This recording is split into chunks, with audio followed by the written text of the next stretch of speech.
So, jetzt gibt's Löcher im Bauch. Hallo. Und zwar, hallo, wir sind Piranhas und wir stellen uns jetzt der großen Fragen, die ihr dankenswerterweise an uns gestellt habt, weil es ist echt viel geworden so. Ich nenne diese Sendung FAQ, Frequently Asked Questions. Eigentlich müsste man AMA sagen, Ask Me Anything, aber AMA passt irgendwie nicht. FAQ weiß jeder sofort, was gemeint ist, ne? Außerdem ist Amadeus, kurz Spitzname, da kriegt man vielleicht. Also, bla. So, ihr habt uns 1000 Fragen gestellt und einen Auszug davon wollten wir heute mal hier behandeln. Genau, das lohnt sich tatsächlich, weil ihr so fleißig wart. Vielen Dank Vielen dafür. Dank. Und ja, dann legen wir einfach mal los mit euren Fragen. Also, hatte ich schon eine Weile stehen, bin ich aber auch noch nicht dazu gekommen, diese Frage zu stellen. Und zwar, wir hatten mal über VR gesprochen in einer Folge, eine Weile ist's her, und da hat jemand gefragt, was ist denn mit der Oculus Quest 2? Habt ihr die mal gespielt? Die braucht keine Grafikkarte. Zusammenhang? Ja. Ja, du, Weil ich hab gesagt, wenn ich jetzt die Index mir kaufen würde ich vermutlich dann eine fettere Grafikkarte brauchen und dann kommt das noch oben drauf und so weiter. Und ja, das stimmt. Oculus Quest 2 hat irgendwie Prozessor mit drin und Zeugs, ne? Das ist sexy, keine Frage. Wir spielen gerade VR-Chat. Und unser Kollege Scotty hat eine Oculus Quest. Und der kann uns nicht sehen, weil die halt nicht leistungsstark genug ist, die Quest. Ne? das ist der Nachteil. Das genau. heißt, er kann die komplexen Models, die wir da darstellen, die kann der nicht auflösen. Das heißt, der sieht immer nur diese Standardpöppel, so ganz einfache geometrische Figuren.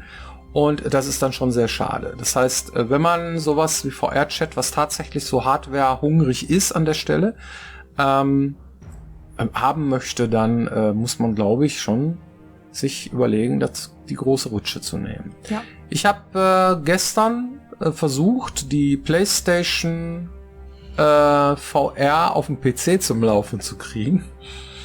Das ist nicht so einfach. Ne? Gibt's auch Programme für Steam VR und Gedönse, aber man sieht irgendwie doppelt und hin und her und ich hatte gestern nicht nochmal die Muße, irgendwie da noch mehr zu machen. Wir haben, glaube ich, 2 Stunden dran rumgewurschtelt. Irgendwann konnte ich sie sehen und das war auch okay, aber ich war dann auf dem Fußboden und hätte dann irgendwie, naja, gut, die Kamera muss man auch noch und es ist halt nicht trivial. Nee, leider nicht. Nee. Das war ganz schön das Gekronkel.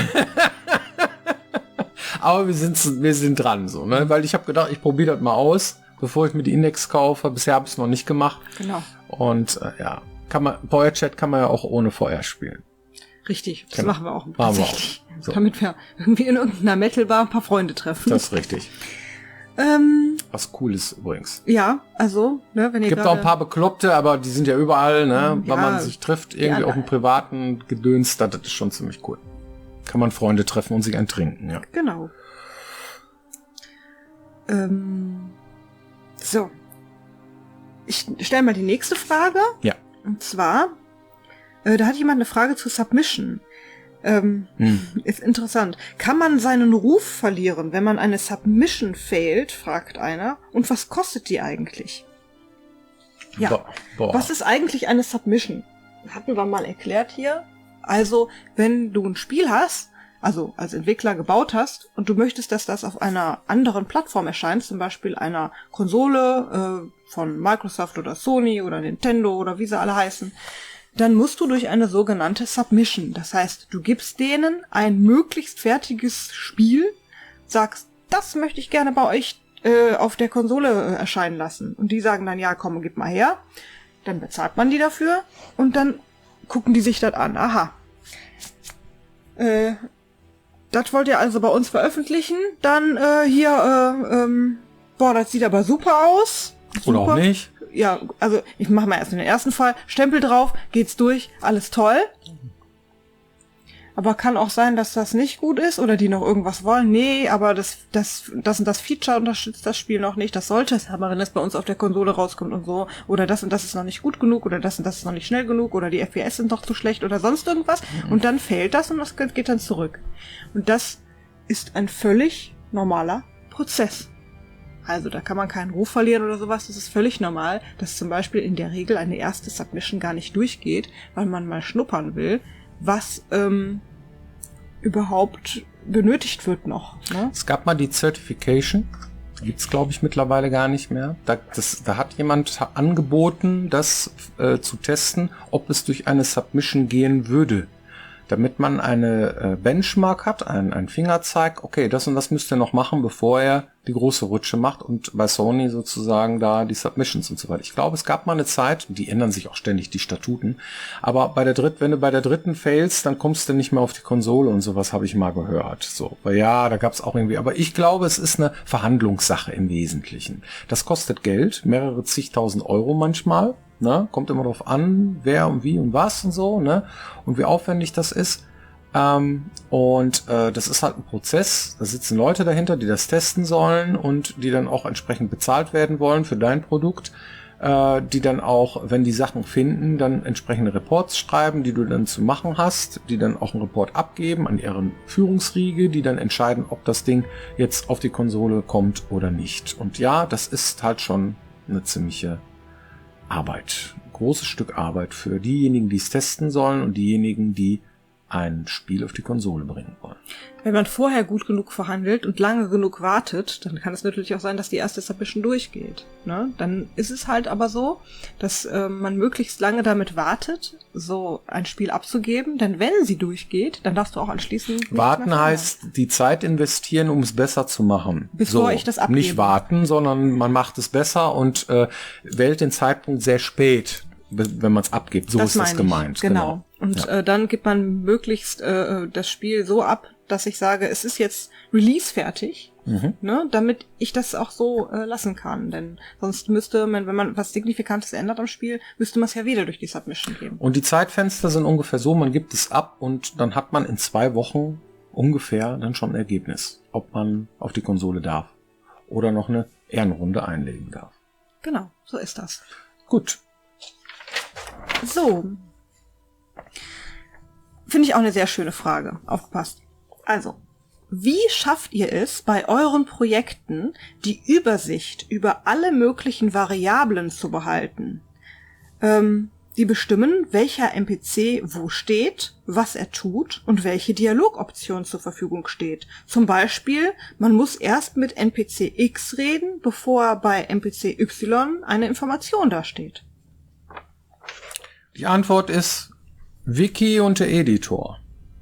Im Editor haben wir die Dialogstruktur, wie sie stattfindet, wo die Choices sind, das heißt Dialogoptionen, die man hat und so weiter, die sind da abgebildet in ungefähr, ich nenne das Pseudocode, steht das dann da, das heißt, das ist das erste, eine Important Info, spricht dich direkt an oder ich muss ihn ansprechen, dann sagt er sie automatisch oder ich spreche den an und dann habe ich eine Dialogoption, hallo, wer bist du und so weiter, diese Dinge, die stehen alle im Editor. Das heißt, der Editor ist im Grunde genommen, was die Gesprächsführung angeht, die härteste Währung bei uns, weil er die Dialogstruktur darstellt.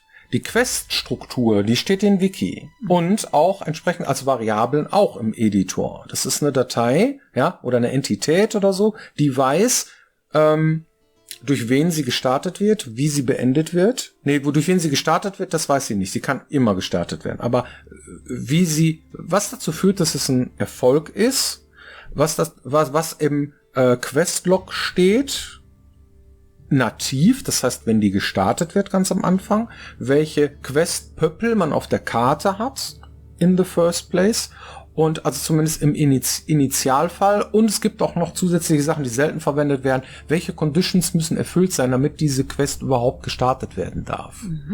Aber auslösen und bedienen tut man diese Entitäten der Quest, die dann auch automatisch abläuft und sobald sie dann Success, obsolet und so weiter ist, kann ich sie auch abfragen, sag mal, was bist du? Ah, du bist schon tot, alles klar und so weiter. Das mache ich dann in der Dialogstruktur. So, das heißt also, ich gucke jetzt hier, kann ich hier würde die Quest gestartet werden. Wenn die aber schon abgefrühstückt ist, dann erscheint diese Dialogoption gar nicht, zum Beispiel. Das wäre eine Activator. Oder diese Dialogoption, die da steht, die ist nur dann valide, wenn diese Quest running ist. Das heißt, wenn die gerade läuft, ja. Oder die nächste Option, ich komme zu einem hin und sage, hör mal, ich habe das Vieh getötet, ja. dann frage ich in dem Moment im Dialog nicht ab, ob ich das Vieh getötet habe, sondern ich frage ab, ob die Quest Töte das Vieh Success ist. Oder failed oder sonst irgendwie sowas. Und diese beiden Systeme, die korrelieren miteinander. Das ist ein sehr komplexes System, ja. Geht noch komplexer, aber also man kann auch noch Skripte hinzufügen und die Gegend, wo er ist, noch abfragen, Konditionen reinmachen und so weiter. Aber das ist so grob das, wie es funktioniert. Und den Überblick behält man, indem man ja gewisse Strukturen immer wieder gleich macht.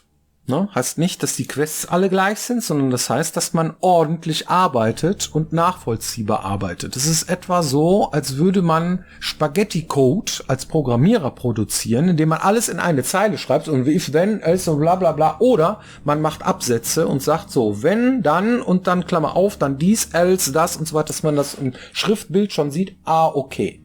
Und nicht in einer Zeile. So muss man sich das vorstellen. Das heißt also, wie wir die Dinge bauen, machen wir auch nach einem Strickmuster, ja, worauf wir uns einigen. Das ist auch im Wandel, das ändert sich immer wieder. Wir nennen es die Quest Mechanics, ja.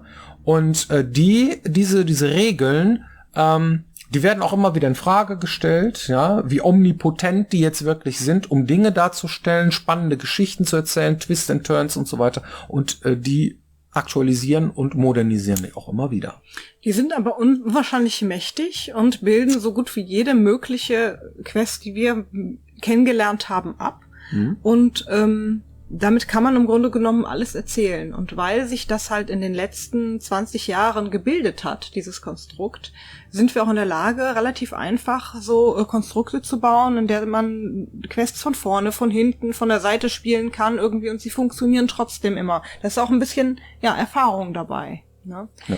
Jetzt hängt die nächste Frage da direkt mit zusammen, deswegen brauche ich gar nicht den Zettel aufheben. Da haben nämlich Leute gefragt, ach, das ist ja geil, warum veröffentlicht ihr denn einfach euren Editor nicht? Geht die Frage zum Teil in Richtung irgendwie super Modding. Wenn man ein Konstrukt hat, wie zum Beispiel einen eigengebauten Editor, und man möchte den vermarkten und Lizenzen dafür verkaufen an alle. Das ist ein Beispiel, was Bethesda zum Beispiel gemacht hat, ja. Wenn man so etwas macht und das veröffentlicht, dann braucht man auch ein Team, das das vernünftig pflegt und dokumentiert. Ohne funktioniert es nicht. Das stimmt. Ja. Weil es ändert sich ja ständig. Ja. Ihr müsst euch vorstellen, irgendwie, das ist ja nicht irgendwie ein starres Konstrukt, sondern das ist ein lebendes Konstrukt. Irgendwie, das auch nur funktioniert, wenn man ständig irgendwie das Ding pflegt. Das heißt, du bräuchtest sowas wie so ein Pflegeteam, ja, das im Grunde genommen sich darum kümmert, dass das Ding läuft, dass es weiterläuft, Support. Dass die anderen ein Support-Team. Korrekt. Und das ist schon etwas, was wir nicht haben und auch jetzt nicht extra deswegen irgendwie die Firma aufblasen wollen, um ein Support-Team zu bauen. Und unsere Vision, das ist ja in erster Linie, schöne Computerspiele zu machen und nicht Computerspiele-Tools zu bauen. Ja. Deswegen ist das nicht unser Fokus. Das ist das eine. Wir supporten halt solche Mod-Geschichten nicht. Auch wenn wir es cool finden, was ihr da draus macht, das ist echt spannend zu gucken, haben wir halt jetzt nicht die Kapazitäten, zusätzlich auch noch sowas zu leisten. Gut, nächste Frage. Macht ihr eure Trailer eigentlich selber und dürft ihr bestimmen, was darin vorkommt? Ja, Trailer, da haben wir tatsächlich inhaltlich und auch sehr viel mit zu tun. Der Horst Dvorak, ja, der ist auch ein Piranha und der hat die Sache, also der kümmert sich darum, dass die gefertigt werden. Das ist Outsourcing zwar, aber er ist derjenige, der die Sache federführend macht. Und unser Producer Michael Peck, der kümmert sich darum. Ne? Das heißt, die beiden Jungs, die nehmen die Inhalte, die wir bei Piranha Bytes festgelegt haben, was inhaltlich da passieren soll.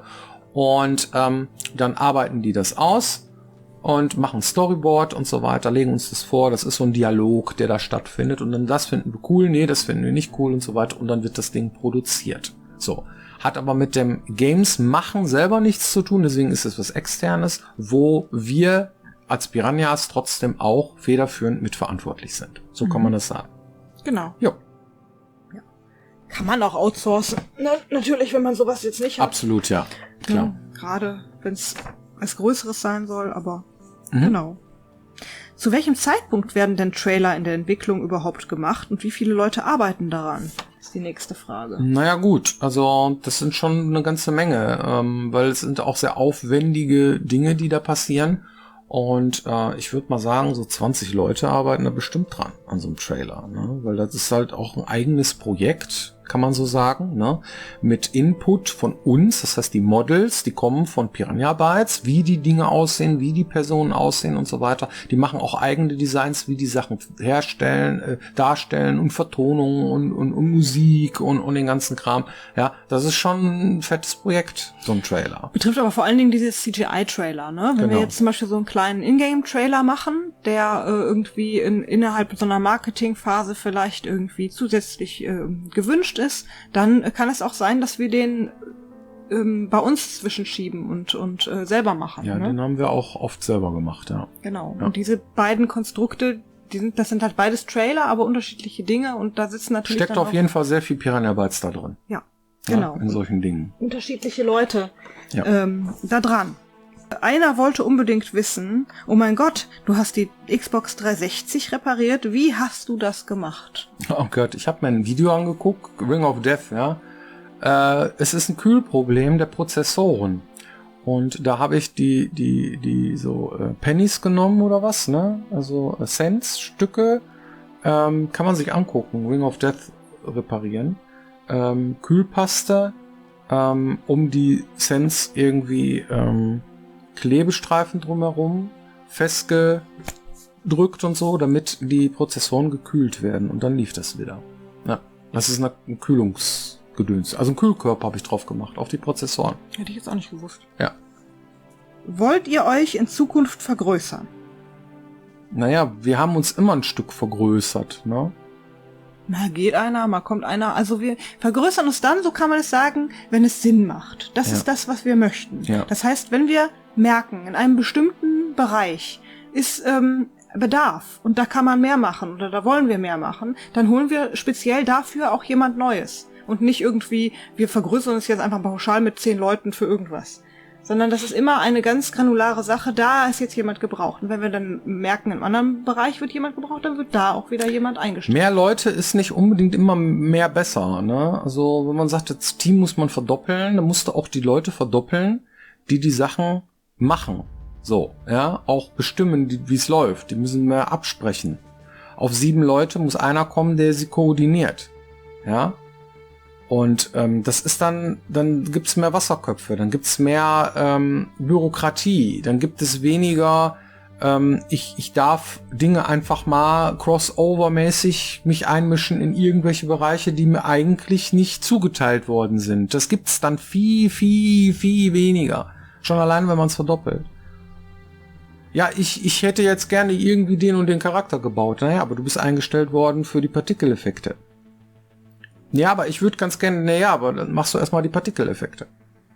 Ja, aber ich habe so viele Ideen. Ja, das sind auch genug andere Leute, die Ideen haben. Du machst jetzt erstmal Partikeleffekte. Das kann passieren. So, ja. Das heißt, die Aufgaben, die man dann hat, die werden dann sehr viel fachidiotischer, sag ich mal.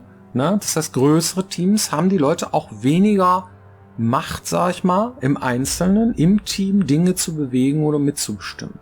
Und das finden wir nicht cool, so, ne? Sondern wir finden schon, dass jeder Einzelne Eigenverantwortung tragen soll, mehrere Jobs auch haben darf oder so, sich nicht kaputt machen soll.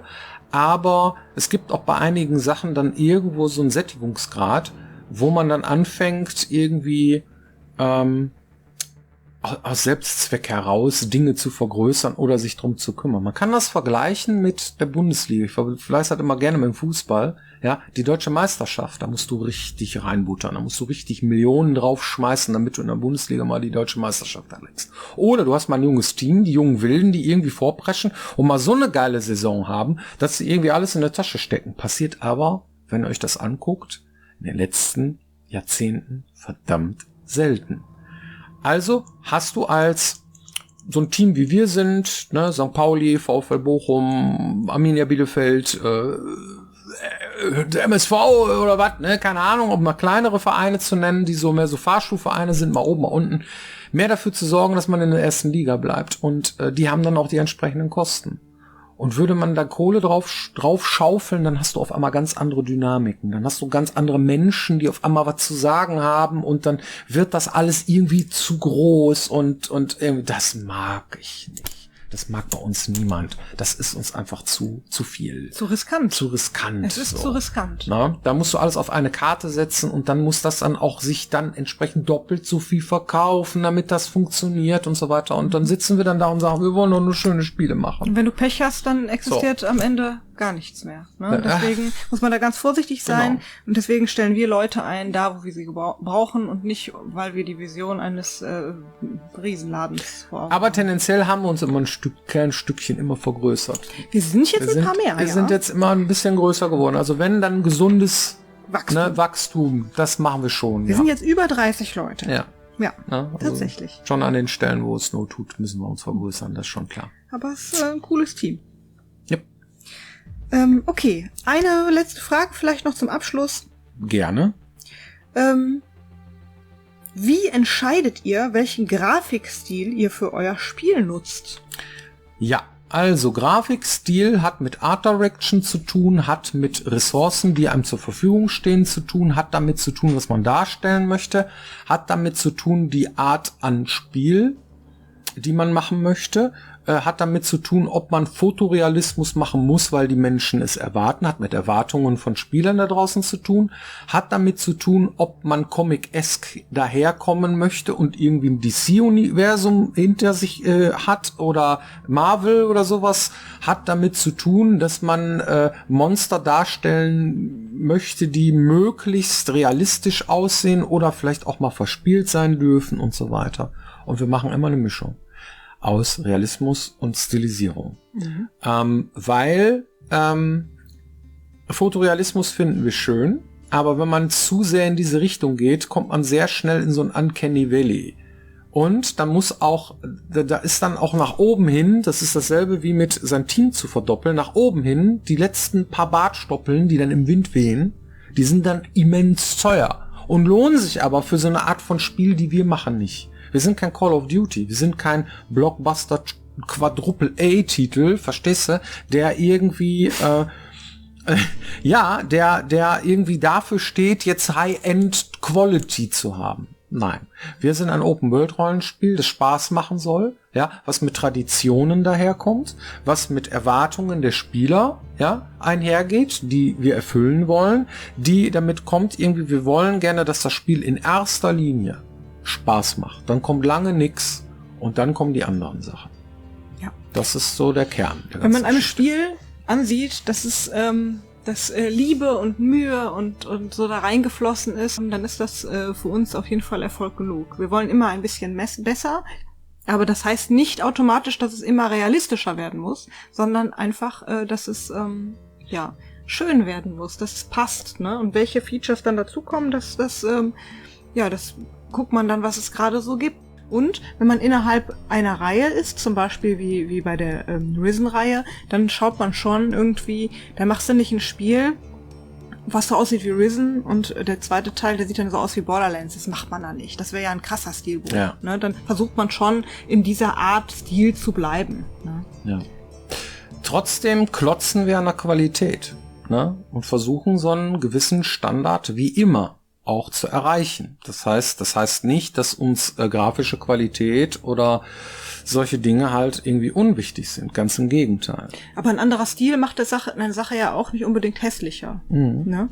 Also man kann zum Beispiel hervorragende, schöne Landschaften bauen, die ein bisschen malerischer sind, ein bisschen farbeliger oder so und manchmal auch realistischer. Ne, dann kann man es grauer machen, man kann es bunter machen, man kann ganz viel. Firewatch ist ein sehr schönes Beispiel dafür. Ne? Ein sehr schönes Comic-eskes, stilisiertes Spiel, was sehr ernstes Thema hat und irgendwie wenig verspielt ist, sehr mystisch ist und sehr gut, sehr zu empfehlen. Eines meiner Lieblingsspiele, super atmosphärisch. Ja. Also genau. Es geht beides, aber wir haben immer unseren Stil und den könnt ihr auch weiterhin von uns erwarten. Alles klar. Dann hoffentlich beantwortet das eure Fragen und wir sehen uns hoffentlich auch wieder nächste Woche, wenn es heißt Piranha Byten TV. Genau. Vielen Dank. Bis dann. Tschüss.